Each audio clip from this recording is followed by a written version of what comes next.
Welcome to this video. कैसे हैं आप लोग? मैं ये उम्मीद करता हूं कि प्रीलिम्स 2023 की आपकी तैयारी बहुत अच्छी से ऑन ट्रैक चल रही होगी।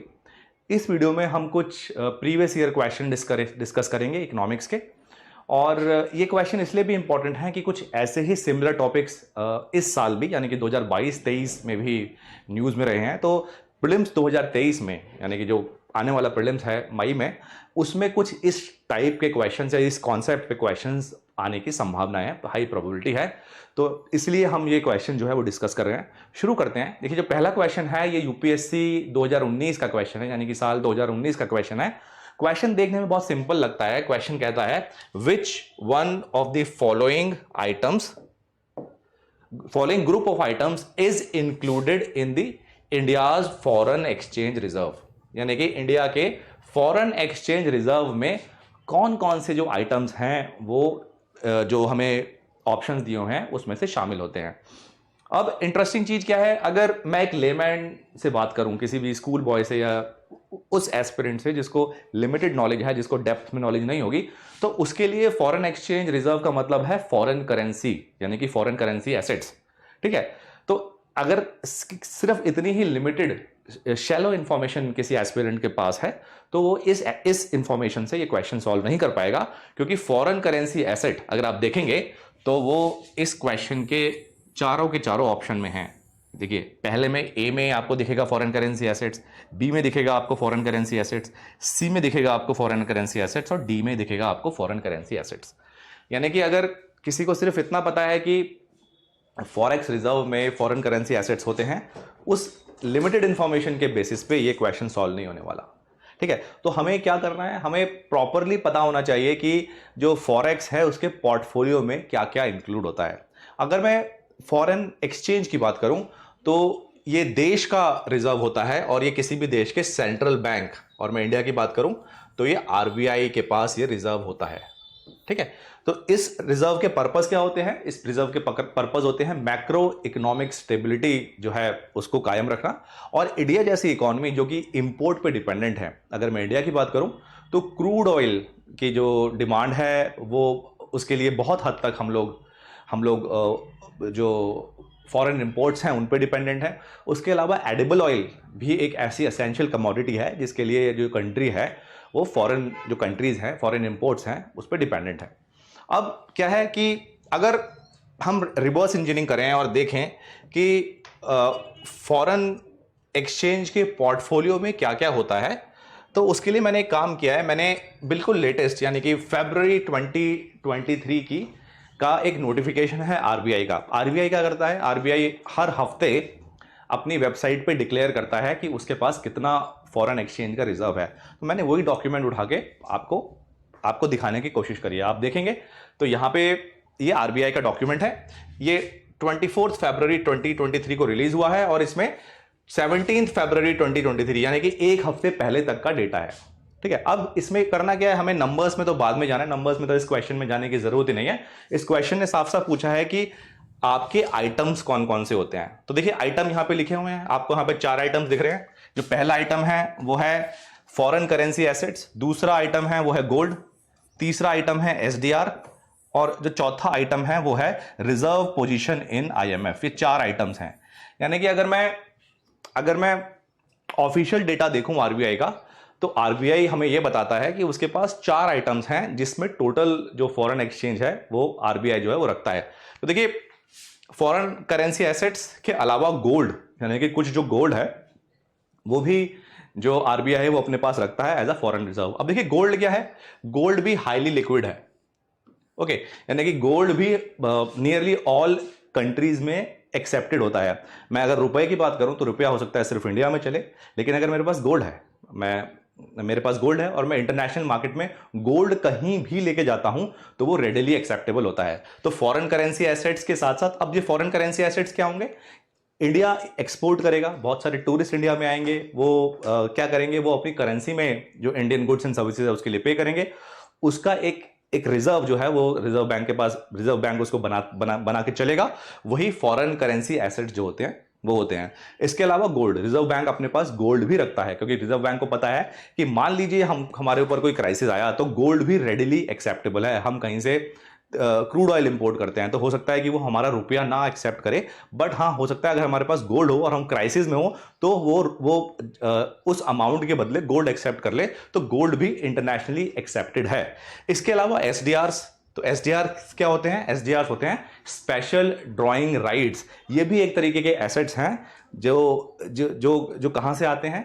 जो आईएमएफ से आते हैं, ठीक है। तो इनके बारे में हम डिटेल में बात करने वाले हैं। और एक चौथा और रिजर्व आइटम होता है जिसको हम बोलते हैं reserve position in the IMF. अब देखिए जो दो आइटम्स हैं, एक आइटम है एसडीआर स्पेशल ड्राइंग राइट्स, ठीक है, और एक आइटम है रिजर्व पोजीशन इन आईएमएफ। ये दो आइटम हैं फॉरेन करेंसी एसेट्स और गोल्ड के अलावा, जिसमें जो आरबीआई है वो अपना फॉरेन एक्सचेंज जो है वो रखता है। तो चार आइटम्स हैं, दो मैंने आपको बताया, फॉरेन करेंसी एसेट्स और गोल्ड, और उसके अलावा एसडीआर और रिजर्व पोजीशन इन आईएमएफ। अब क्या करते हैं, थोड़ा सा एसडीआर और रिजर्व पोजीशन इन आईएमएफ को डिस्कस कर लेते हैं, क्योंकि ये काफी न्यूज में है। पाकिस्तान जो on the verge of bankruptcy है, पाकिस्तान में जो क्राइसिस चल रहा है, उसमें उसके कॉन्टेक्स्ट में भी एसडीआर और रिजर्व पोजीशन इन आईएमएफ जो है वो इंपॉर्टेंट है, ठीक है। तो अगर मैं एसडीआर की बात करूं, स्पेशल ड्राइंग राइट्स, वो क्या है वो एक बार देख लेते हैं। तो अगर मैं एसडीआर की बात करूं, तो जो एसडीआर है वो भी एक इंटरनेशनल रिजर्व एसेट है जो कि आईएमएफ ने क्रिएट किया हुआ है, ठीक है। आईएमएफ जब बना था उससे पहले डॉलर और गोल्ड ही ऐसे आइटम्स हुआ करते थे जो कंट्रीज अपने पास रख सकती थी। लेकिन जब इंटरनेशनल मॉनेटरी फंड बना तो एक और इंटरनेशनल एसेट जो है, जो रेडिली एक्सेप्टेबल है वर्ल्ड वाइड, जिसको हम एसडीआर बोलते हैं, और एसडीआर को हम पेपर गोल्ड भी बोलते हैं, पेपर गोल्ड के नाम से भी ये जाना जाता है, ठीक है। तो कई जगह आप पढ़ेंगे कि एसडीआर क्या है, कई अगर आप लेमन टर्म्स में कई लोग बताएंगे कि it is the currency of IMF. तो ये करेंसी नहीं है, बट ये क्रिएट आईएमएफ ने किया है। तो आईएमएफ की करेंसी कुछ नहीं होती है, क्योंकि आईएमएफ में करेंसी ऐसा कोई कॉन्सेप्ट ही नहीं होता है। ये सिर्फ एक तरीके का एसेट है, एक रिजर्व एसेट है, एक फॉरेन एसेट है जो हर जगह एक्सेप्टेड होता है। मैंने आपको क्या बताया था, अगर आपको फॉरेन एक्सचेंज रिजर्व कुछ रखना है, अगर आपको फॉरेन रिजर्व में कुछ रखना है जो रेडिली एक्सेप्टेड हो, तो वो ऐसी चीज होनी चाहिए जो हर जगह एक्सेप्टेड हो। तो डॉलर ऐसा है जो पूरे विश्व में जिसकी एक्सेप्टेंस है, गोल्ड ऐसा है जिसकी पूरे विश्व में, जिसकी पूरी वर्ल्ड में एक्सेप्टेंस है।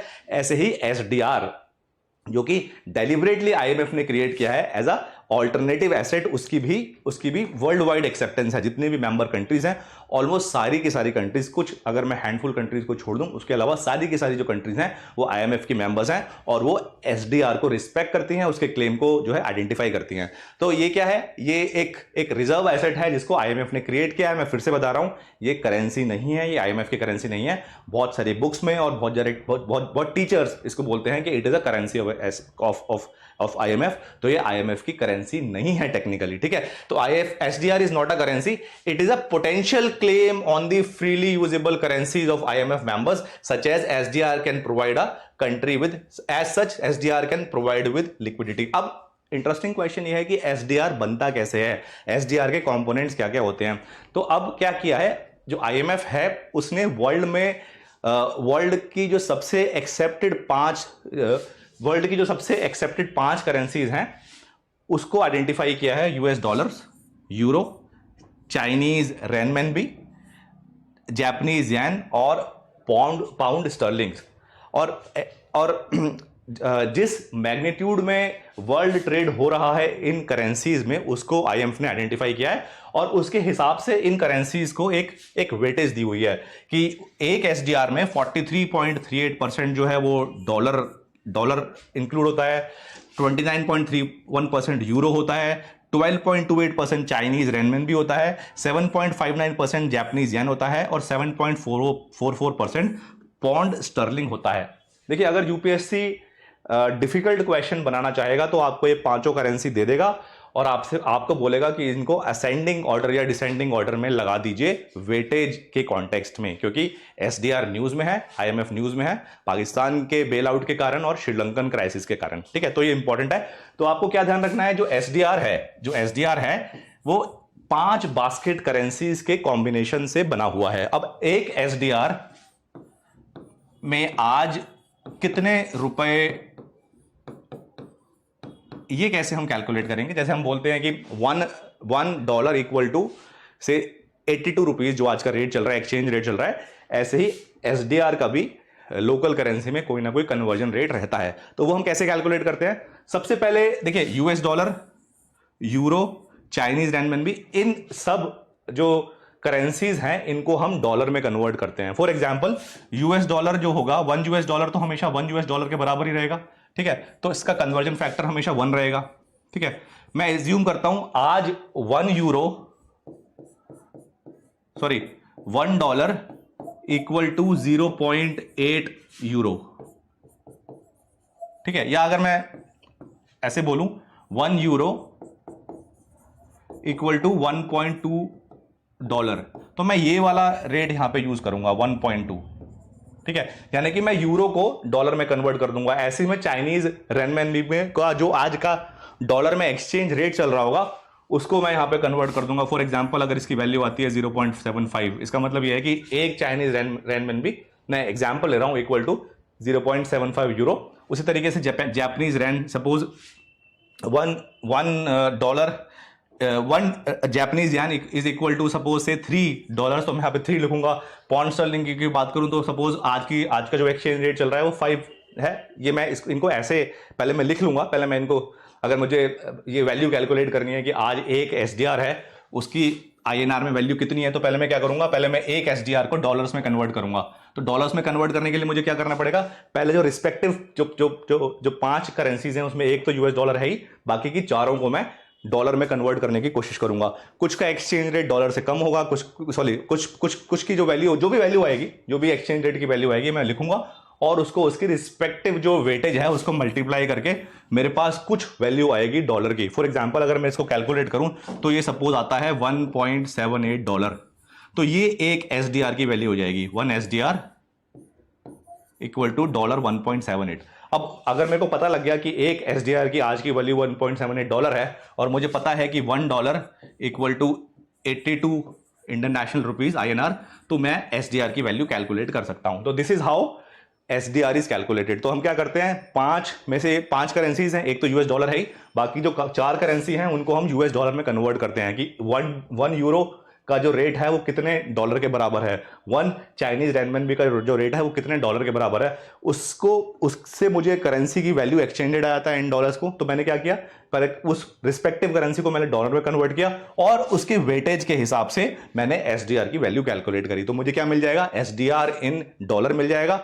और जब मुझे डॉलर की वैल्यू पता लग जाएगी तो मुझे रुपए और डॉलर का एक्सचेंज रेट आज का पता है, तो मुझे एक एसडीआर की वैल्यू पता लग जाएगी। तो ये एसडीआर जो है ये एक तरीके से ऑल्टरनेटिव एक रिजर्व एसेट है जो सेंट्रल बैंक अपने पास रिजर्व बना के चलते हैं, ठीक है? और ये फॉरेन एक्सचेंज में जो है काउंट होता है।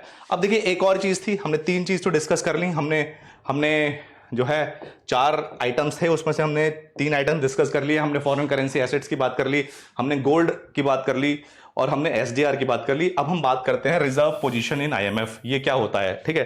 तो देखिए क्या होता है, जब भी कोई मेंबर कंट्री आईएमएफ को ज्वाइन करती है तो आईएमएफ को ज्वाइन करने के लिए एक ज्वाइनिंग फीस जो है या सब्सक्रिप्शन फीस जो है वो आईएमएफ लेता है, ठीक है? फॉर एग्जाम्पल यूएस ने, मैं एग्जाम्पल ले रहा हूं, यूएस ने डॉलर से 1 लाख जो है वो आईएमएफ को ज्वाइनिंग फीस दी जब उसने आईएमएफ को ज्वाइन किया। तो इस $1 लाख का एक पोर्शन, सपोज मैं एग्जाम्पल करूं $30,000 जो है वो जो यूएस है वो कभी भी अपनी जरूरत के हिसाब से आईएमएफ से ले सकता है, ठीक है? मैं फिर से बताता हूं, सारी मेंबर्स कंट्री जब आईएमएफ को ज्वाइन करती हैं तो एक ज्वाइनिंग फीस जो है वो आईएमएफ को पे करती हैं, ओके? और उस ज्वाइनिंग फीस का एक प्रोपोर्शन, एक पार्ट, जैसे कि मान लीजिए $1 लाख यूनाइटेड स्टेट्स ने ज्वाइनिंग फीस जो है वो जमा करी जब उसने आईएमएफ को ज्वाइन किया, तो इसका एक प्रोपोर्शन सपोज $30,000 वो डिसाइड हो जाता है।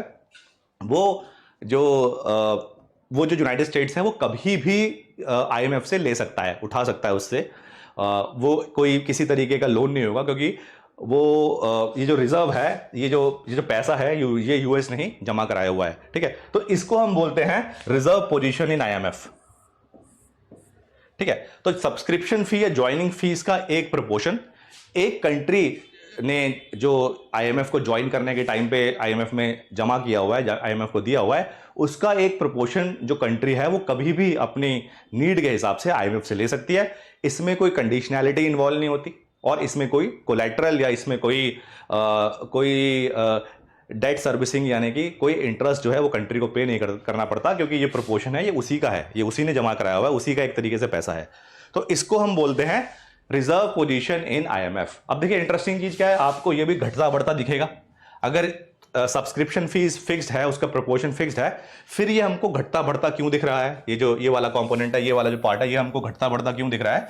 तो वो घटता बढ़ता इसलिए दिख रहा है कि आईएमएफ क्या करता है, आईएमएफ कंट्रीज के साथ एग्रीमेंट करता है और आईएमएफ को कभी कभी किसी रिस्पेक्टिव करेंसी की जरूरत पड़ जाती है किसी कंट्री से लेने की। मान लीजिए उसको किसी कंट्री को उधार देना है, सपोज एग्जांपल मैं एग्जांपल लूँ, उसको पाकिस्तान को ही बेल आउट करना है। पाकिस्तान को बेल आउट करने के लिए उसके पास बहुत सारे उसको एक बहुत बड़ा अमाउंट चाहिए जिसमें सारे के सारे फॉरेन करेंसी एसेट्स हैं, और इमेजिन करिए उसमें इंडियन रुपी जो है उस समय आईएमएफ को कम पड़ गया, तो वो इंडियन गवर्नमेंट से वो पैसा उधार ले लेगी, ठीक है। और वो जो पैसा उधार लिया है, क्योंकि वो इंडियन गवर्नमेंट ने आईएमएफ को उधार दिया है, वो भी इस रिजर्व पोजीशन ऑफ आईएमएफ का पार्ट बन जाएगा। तो ज्वाइनिंग फीस प्लस जो भी अग्रीमेंट के तहत कुछ भी लोन एडवांस करे होंगे किसी भी मेंबर कंट्री ने आईएमएफ को, वो उसके रिजर्व पोजीशन का पार्ट होते हैं। अब देखिए सपोज इंडिया है, इंडिया ने सपोज 5,000 करोड़ रुपीज आईएमएफ को दे दिए, ठीक है। ज्वाइनिंग फीस तो पहले दे रखी थी, 5,000 करोड़ रुपीज और दे दिए, तो वो ज्वाइनिंग फीस का प्रोपोर्शन प्लस ये 5,000 करोड़ रुपीज जो है वो इंडिया कभी भी आईएमएफ से वापस ले सकता है। तो इसको हम बोलते हैं रिजर्व पोजीशन इन आईएमएफ। तो ये आईएमएफ को है, ये अपनी इच्छा के अनुसार, अपनी नीड के अनुसार कंट्री जो है वो ले सकती है, इसलिए रिजर्व पोजीशन है। इसलिए जो एक तरीके से जो कंट्री का पैसा है वो आईएमएफ के पास पार्क्ड है, इसलिए हम इसको रिजर्व पोजीशन हम कहते हैं, ठीक है।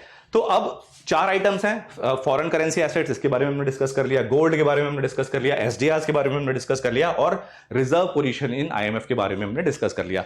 अब हम चलते हैं क्वेश्चन पे। अब मुझे लगता है कि ये क्वेश्चन सॉल्व करना बहुत ही ईजी हो जाएगा आपके लिए।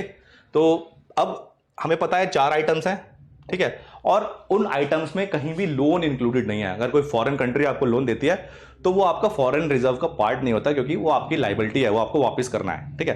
तो ऑप्शन ए हम पढ़ते हैं, फॉरेन करेंसी एसेट्स ये होता है, स्पेशल ड्रॉइंग राइट्स ये होता है, and loans from the foreign country. तो loan from the foreign country जो है वो नहीं होते, तो ऑप्शन ए गलत हो जाएगा।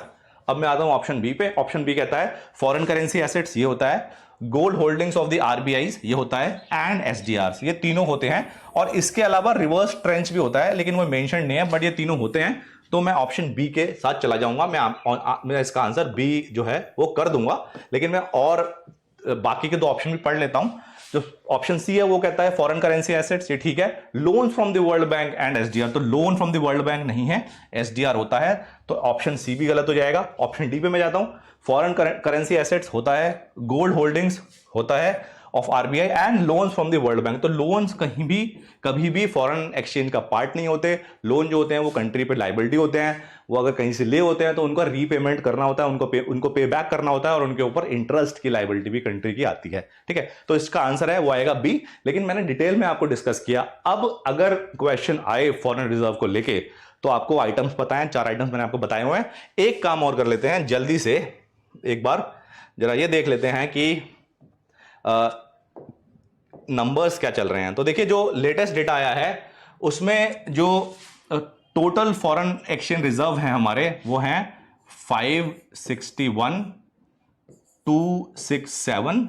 ये क्या है? मिलियन डॉलर्स, ठीक है, यूएस डॉलर्स हैं मिलियंस में, ठीक है। और अगर मैं मिलियन को 1000 से डिवाइड कर दूं, ठीक है, अगर मैं इसको मिलियन को 1000 में डिवाइड कर दूं तो ये बिलियंस आ जाएगा।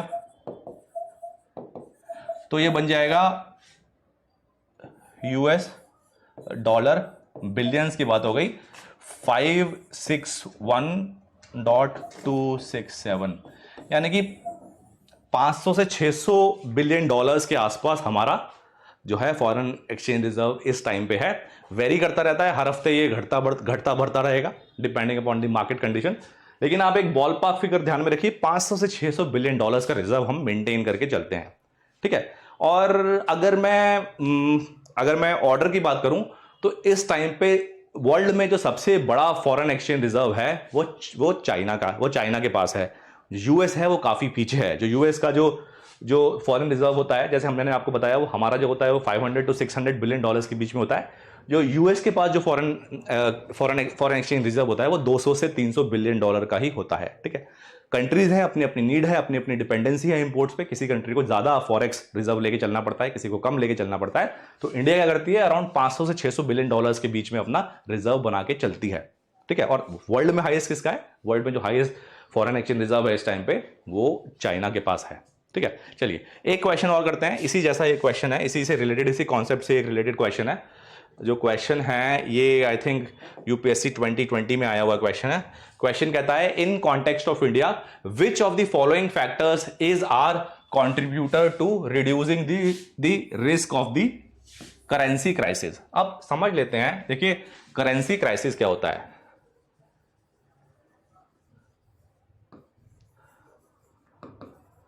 ठीक है, करेंसी क्राइसिस का मतलब यह है कि सपोज मैं एग्जांपल लूं कि हम इंपोर्ट के लिए सिर्फ यूएस पे डिपेंडेंट हैं, तो इसका मतलब यह है कि जो डॉलर है, ठीक है, उसका आउटफ्लो हो रहा है कंट्री से, या डॉलर का उस मैग्नीट्यूड में इनफ्लो नहीं हो पा रहा जिस जिस जिस जिस मैग्नीट्यूड में होना चाहिए, ठीक है। तो इसका मतलब क्या है, अगर करेंसी क्राइसिस है, इसका मतलब यह है कि हमारा जो फॉरेन एक्सचेंज रिजर्व है वो डिप्लीट होता चला जा रहा है, डिप्लीट होता चला जा रहा है। और उस क्राइसिस से बचने के लिए हमें क्या करना है, उस क्राइसिस से बचने के लिए हमें डॉलर का इनफ्लो चाहिए, हमें कंट्री में डॉलर चाहिए, ठीक है। किसी भी तरीके से कोई भी इंटरवेंशन या कोई भी स्टेप जिससे हम ये इंश्योर करें कि इंडिया के अंदर डॉलर आए, ठीक है। तो यहां पे मैंने एग्जांपल लिया था सिर्फ इंडिया और यूएस का। और अगर मैं पूरा करेंसी क्राइसिस की बात करता हूं तो मैं ये चाहूंगा कि फॉरेन करेंसी एसेट्स इंडिया में आए। इंडिया जो हमें इंपोर्ट करना है उसमें हमारी डिपेंडेंसी वर्ल्ड से कम हो। तो इसका मतलब क्या है, हमारे एक्सपोर्ट्स जो हैं वो इंक्रीज हो, ठीक है। हमारी एफडीआई, फॉरेन डायरेक्ट इन्वेस्टमेंट और फॉरेन पोर्टफोलियो इन्वेस्टमेंट्स हैं वो इंक्रीज हो, और जो हमारे इंपोर्ट्स हैं वो रिड्यूस हो। इस तरीके से हम एक करेंसी क्राइसिस से लड़ सकते हैं, ठीक है। इसका मतलब यह है कि जिस तादाद में हमें फॉरेन करेंसी चाहिए उसका इन्फ्लो नहीं हो पा रहा है, और हम चाहते हैं अगर हमें इससे लड़ना है, अगर हमें इसको रोकना है, अगर हमें करेंसी क्राइसिस से बाहर आना है, तो हमें क्या इंश्योर करना है कि हम बाहर की चीजों पे पैसा कम खर्च करें, यानी कि हमारे इंपोर्ट कम हो और हमारे एक्सपोर्ट ज्यादा हो, या किसी भी तरीके से हमारी कंट्री के अंदर जो फॉरेन करेंसी एसेट्स हैं या डॉलर आए, ठीक है। तो अब इस कॉन्टेक्स्ट में हम पढ़ते हैं, क्वेश्चन में को फिर से पढ़ लेता हूं। In the context of India which of the following factors is are contributor of reducing the risk of currency crisis. तो करेंसी क्राइसिस को रिड्यूस करना है तो हमें क्या करना है, डॉलर्स या और कोई फॉरेन करेंसी एसेट है उसको इंडिया में लेके आना है। इंडिया का इंपोर्ट पे से डिपेंडेंसी जो है, या इंडिया में किसी भी तरीके से पैसा बाहर जाए उसको हमें रोकना है, ठीक है। क्योंकि अगर हमारा पैसा बाहर जाएगा, हम कोई बाहर की चीज खरीदेंगे तो हम रुपए से तो नहीं खरीद पाएंगे, हमें रुपए को फॉरेन करेंसी में पहले कन्वर्ट करना पड़ेगा। तो उसके लिए हमारे पास एक रिजर्व होना जरूरी है, और इसी की बात हम कर रहे हैं क्राइसिस में, ठीक है। तो अब पहला ऑप्शन पढ़ते हैं, the foreign currency earning of the India's IT sector. तो अगर आईटी सेक्टर है इंडिया का इंफॉर्मेशन टेक्नोलॉजी सेक्टर है, वो कुछ बनाता है और कुछ चीज बना के कुछ गुड्स एंड सर्विसेज बना के वो बाहर के देशों को बेचता है, तो क्या होगा, हमारे पास जो डॉलर्स का या फॉरेन जो करेंसी एसेट है उसका इनफ्लो होगा। तो फर्स्ट तो ठीक है, फर्स्ट तो है ही है, फर्स्ट तो हमें हेल्प करेगा ही reducing the currency crisis, first option बिल्कुल ठीक है। फर्स्ट जो स्टेटमेंट है वो ठीक है। सेकंड स्टेटमेंट है इंक्रीजिंग द गवर्नमेंट एक्सपेंडिचर। देखिए गवर्नमेंट एक्सपेंडिचर इंक्रीज या डिक्रीज होता है तो ये किसी भी तरीके से डायरेक्टली करेंसी क्राइसिस को रिड्यूस नहीं करता, पर अगर गवर्नमेंट एक्सपेंडिचर बढ़ेगा तो क्या होगा, इससे जो इकोनॉमी है उसमें इन्फ्लेशन बढ़ेगी, और जो हमारे एक्सपोर्ट्स हैं वो लेस कॉम्पिटिटिव होते चले जाएंगे। अगर देश में इन्फ्लेशन है, देश में महंगाई बढ़ गई है, तो जो हमारे देश में सामान बनेगा वो महंगा बनेगा। अगर हम उनको बाहर विदेश की मार्केट में बेचने जाएंगे तो हम कॉम्पिटिटिव नहीं रह पाएंगे। तो दूसरा जो जो जो ऑप्शन है वो गलत है, क्योंकि ये कहीं भी करेंसी क्राइसिस को रिड्यूस करने में या करेंसी क्राइसिस के रिस्क को रिड्यूस करने में हमारी हेल्प नहीं कर रहा। इनडायरेक्टली ये एटलीस्ट इसको बढ़ा रहा है, ठीक है। अगर ये हेल्प नहीं कर रहा, पर इनडायरेक्टली कहीं ना कहीं इस जो रिस्क है उसको फर्दर एक्सेलरेट कर रहा है। तो सेकंड जो है वो गलत आएगा। फर्स्ट ठीक है, सेकंड रॉन्ग है। तो ए हो सकता है। सी और डी तो हम लोग एलिमिनेट कर ही देंगे। सी और डी एलिमिनेट इसलिए कर देंगे क्योंकि इसमें 2 आ रहा है। अब आते हैं थर्ड पे, रेमिटेंसेज फ्रॉम इंडियंस अब्रॉड। तो इसका मतलब यह है कि मेरे सपोज चाचा का लड़का या मेरा कजन है, वो यूएस में कुछ काम करता है और वहां से मुझे पैसे भेजता है। तो वो पैसे भेजेगा तो रुपए में तो भेजेगा नहीं, वो मुझे क्या भेजेगा, वो मुझे जिस भी फॉरेन करेंसी में वो कमाता है, अगर वो जापान में है तो येन में कमाता होगा, ठीक है। अगर किसी यूरोपियन कंट्री में है तो यूरो में कमाता होगा, अगर वो यूएस में है तो ऑब्वियसली डॉलर्स में कमाता होगा। तो मुझे अगर वो वहां से पैसे भेजेगा तो वो रिस्पेक्टिव करेंसी में भेजेगा। तो क्या होगा, इंडिया में जो फॉरेन करेंसी का है उसका इनफ्लो हो रहा है, आउटफ्लो तो नहीं हो रहा। तो कोई भी इनफ्लो जो है वो वेलकम है अगर हमें करेंसी के रिस्क को रिड्यूस करना है। तो 1 और 3 जो है ये हमारा करेक्ट आंसर आएगा, और यहां पे जो आंसर आएगा वो आएगा बी, ठीक है। तो ऐसे कंसेप्चुअल क्वेश्चन आ सकते हैं, बट अगर आपको फॉरेन करेंसी क्राइसिस के बारे में पता है, आपको ये पता है कि फॉरेन करेंसी क्राइसिस के टाइम पे क्या होता है, हमारे पास फॉरेन करेंसी जो रिजर्व है, हमारे पास जो फॉरेक्स रिजर्व है वो कम हो जाता है, हमें उसको बढ़ाना है। अगर हमें स्टेबिलिटी लानी है तो हमें क्या करना पड़ेगा, फॉरेन करेंसी एसेट्स हमें बाहर से अंदर लेके आने पड़ेंगे, ठीक है। इनफ्लो उसका हमें इंश्योर करना पड़ेगा, तो ये हम कर पाएंगे, ठीक है। चलिए एक और क्वेश्चन देख लेते हैं। 2 क्वेश्चन हमने देखे, एक क्वेश्चन और देख लेते हैं इस वीडियो में, ठीक है। चलिए ये क्वेश्चन जो है ये थोड़ा डिफरेंट है, ये थोड़ा बैंकिंग सेक्टर से रिलेटेड है, ठीक है। और इकोनॉमी से ज़्यादा ये अकाउंटिंग का क्वेश्चन है, बट आ गया था रिसेंटली यूपीएससी में आया हुआ क्वेश्चन है। क्वेश्चन पूछता है, क्वेश्चन कहता है what is the importance of the term interest coverage ratio, ठीक है। अब इंटरेस्ट कवरेज रेशियो आपको ऐसे किसी इकोनॉमिक्स की बुक में या किसी ऐसे कॉन्सेप्ट में आपको नहीं मिलेगी, बट क्योंकि यूपीएससी एक बार पूछ चुका है तो एक बार देख लेते हैं कि ये इंटरेस्ट कवरेज रेशियो एक्चुअली क्या होता है। तो रेशियो है तो जाहिर सी बात है किन्हीं 2 पैरामीटर्स का ये एक तरीके से रेशियो होगा, ठीक है। न्यूमिनेटर में एक पैरामीटर होगा, डिनोमिनेटर में एक पैरामीटर होगा।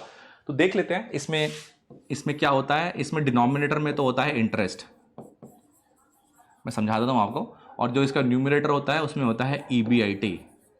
ईबीआईटी का मतलब होता है earning before interest and tax. मैं आपको एग्जांपल देता हूं। सपोज एक कंपनी है वो 1000 रुपये कमाती है, ठीक है, इसकी अर्निंग्स हैं। अर्निंग्स हम कैसे कैलकुलेट करते हैं, जितनी भी कॉस्ट होती है, देखिए सपोज मैं आपको एग्जांपल देता हूं अर्निंग हम कैसे कैलकुलेट करते हैं। अर्निंग हम ऐसे कैलकुलेट करते हैं, सपोज एक कंपनी है, उसने सपोज 5000 रुपीज का इन्वेस्टमेंट किया, या 5000 रुपीज उसकी वर्किंग कैपिटल है। 5000 में उसको कोई कच्चा माल खरीदना पड़ा, कोई उसने रॉ मटेरियल खरीदा, उसके बाद इसी 5000 रुपये में से उसने किसी को सैलरी दी, ठीक है। और उसके बाद जो सैलरी और जो मशीन के जो इक्विपमेंट्स हैं जो उसने यूज़ करे, कुछ उसमें उसका खर्चा हुआ, और ये सब खर्चा करने के बाद, ये 5000 रुपये खर्चा करने के बाद उसने एक फिनिश प्रोडक्ट बनाया, और जो फिनिश प्रोडक्ट था वो बाजार में बेचा उस कंपनी ने 6000 रुपीज़ का, ठीक है। तो 5000 रुपये कंपनी का इन्वेस्टमेंट हुआ, इसमें सारी वर्किंग कैपिटल में लगा रहा हूँ, इसमें मैं रॉ मटेरियल की कॉस्ट लगा रहा हूँ, इसमें इलेक्ट्रिसिटी लगा रहा हूँ, इसमें मैं वेजेस भी लगा रहा हूँ, मैं एग्जांपल ले रहा हूँ, ठीक है। और उन सबको मिला के जो आउटपुट प्रोड्यूस हुआ वो प्रोड्यूस हुआ 6000 रुपीज़ का, यानी 6000 रुपीज़ का 5000 रुपये का खर्चा आया और 6000 रुपये का इससे फिनिश्ड गुड प्रोड्यूस हुआ, जिसको कंपनी ने मार्केट में बेच दिया। तो जो सेलिंग प्राइस है वो 6000 रुपीज़ है, यानी कि ये जो 6000 रुपये हैं, इतनी जो है वो कंपनी की इनकम है, ठीक है। अब लेकिन जो अर्निंग्स हैं वो 6000 रुपीज़ नहीं है, मेरे को 6000 रुपीज़ में जो खर्चा हुआ है वो मुझे उसको निगेट करना पड़ेगा। तो जो कंपनी की जो अर्निंग्स हैं वो 1000 रुपीज़ की है, ठीक है। लेकिन इस 1000 रुपीज़ में मैं अगर एग्जाम्पल लूँ, हो सकता है इस कंपनी ने बैंक से कोई लोन ले रखा हो और हर साल उस लोन का कुछ ना कुछ इंटरेस्ट जाता हो, कुछ ना कुछ ईएमआई जाती हो, और 500 रुपीज जो है वो कंपनी को 500 रुपीज जो है वो कंपनी को एज एन इंटरेस्ट पे करने हो, ठीक है। और तो क्या होगा, 1000 रुपए में से 500 रुपए तो इंटरेस्ट के चले जाएंगे, वो तो देने देने हैं कंपनी को, और इस 1000 रुपए पे सपोज 20 रुपीज टैक्स लग गया, ठीक है, 20 रुपीज टैक्स लग गया।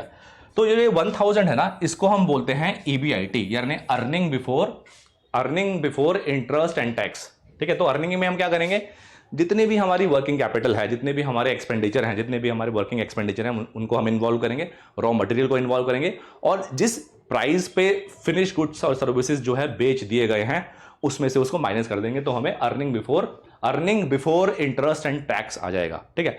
तो earning before interest and tax का अगर मैं रेशियो लूंगा इंटरेस्ट पेमेंट के साथ, तो यहां पे क्या था, यहां पे मैंने आपको बताया था EBIT 1000 है, ठीक है, और मेरी जो इंटरेस्ट की लायबिलिटी है वो कितनी है, 500 रुपीज, मैंने एग्जांपल लिया था। तो यहां पे जो मेरा ICR आ जाएगा ये 2 आ जाएगा, ठीक है। अब देखिए न्यूमिनेटर में क्या है, न्यूमिनेटर में है earning before interest and tax, ठीक है।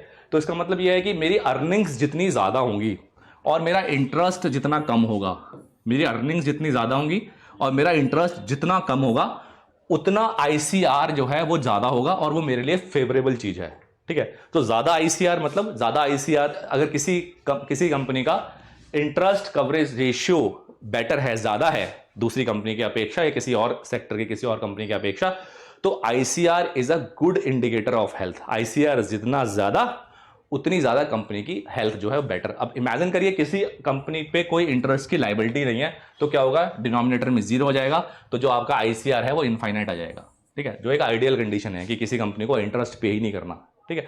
अब ये न्यूज में किस लिए था, न्यूज में इसलिए था क्योंकि बहुत सारी जो कंपनीज हैं वो बैंकिंग सेक्टर में वो उनके पास NPAs थे, नॉन परफॉर्मिंग एसेट्स थे। तो ये पूछा गया था कि भाई क्या जब आपने लोन एडवांस किए थे इन कंपनीज को, जब बैंक ने लोन दिए थे, तो क्या बैंक ने उन कंपनीज की हेल्थ देखी थी, उन कंपनीज का ड्यू डिलिजेंस किया था, उनका क्या इंटरेस्ट कवरेज रेशियो चेक किया था। इसी वजह से ये जो टर्म थी ये काफी न्यूज में थी, जब से NPA जो क्राइसिस था वो न्यूज में था, ठीक है। तो अब इस अंडरस्टैंडिंग के बेसिस पे हम ये क्वेश्चन सॉल्व करने की कोशिश करते हैं, ठीक है। तो फर्स्ट स्टेटमेंट है वो क्या कहता है, it help in understanding the present risk of a firm that bank is going to give loan to.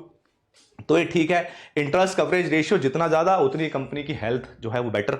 अगर किसी बैंक को किसी को लोन एडवांस कर रहे हैं, तो वो ये जो ICR है उसको देख सकता है और उसके बेसिस पे एक डिसीजन ले सकता है। सेकंड ऑप्शन कहता है, सेकंड जो स्टेटमेंट है वो कहती है, it helps in evaluating the emerging risk of a firm that a bank is going to give a loan. देखिए ये भी ठीक है, अगर मुझे इंटरेस्ट कवरेज रेशियो पता है और मुझे ये पता है कि मैं इस कंपनी को कितने का लोन देने वाला हूं और इस कंपनी का इंटरेस्ट कितने आने वाला है, तो मैं फ्यूचर का ICR भी कैलकुलेट कर सकता हूं, मैं प्रोजेक्शन उसका कर सकता हूं। तो सेकंड स्टेटमेंट भी ठीक है। थर्ड स्टेटमेंट है, the higher a borrowing firm's level of interest coverage ratio the worse is its ability to service the debt. ठीक है, इसका मतलब यह है अगर ICR किसी कंपनी का ज्यादा है तो उसकी जो एबिलिटी है टू सर्विस द डेट, यानी कि आगे का इंटरेस्ट पे करने की, वो कम होती चली जाती है। ये रॉन्ग है। मैंने आपको बताया था ICR is a favourable thing, जितना ज्यादा ICR उतनी अच्छी हेल्थ कंपनी की। अगर किसी कंपनी का ICR बहुत ज्यादा है, इसका मतलब है कि उसकी अर्निंग ज्यादा है और उसकी जो इंटरेस्ट की लायबिलिटीज है वो कम है। तो ऐसी कंपनी को अगर लोन दिया जाएगा तो बेटर चांसेस हैं कि वो आपका लोन वापस कर दे, वो NPA ना हो या फिर वो बैंकरप्ट ना हो। तो स्टेटमेंट 3 गलत है और 1 और 2 ठीक है। तो 1 और 2 ठीक और 3 गलत, तो इसका आंसर हो जाता है A। ठीक है, तो ये 3 क्वेश्चंस हैं हमने करे। 2 क्वेश्चन फॉरेन एक्सचेंज से रिलेटेड थे, फॉरेन करेंसी से रिलेटेड थे, और जो एक ये क्वेश्चन था ये टेक्निकल था, ये अकाउंटिंग से ज्यादा रिलेटेड था, इकोनॉमिक्स से कम रिलेटेड था। बट क्योंकि न्यूज में कभी कभी ऐसी अकाउंटिंग की टर्म्स रहती हैं तो आपको इनकी जानकारी होनी चाहिए। NPA इस साल भी न्यूज में है, तो हो सकता है ऐसा ही कोई क्वेश्चन या ऐसे ही किसी कॉन्सेप्ट पे क्वेश्चन फिर से आ जाए। तो ऐसे क्वेश्चंस में अगर आपको कोई भी डाउट है तो प्लीज डाउट सेक्शन में जाइए, मुझे लिख के भेजिए। I will be more than happy to resolve those doubts. मिलते हैं अगले किसी वीडियो में।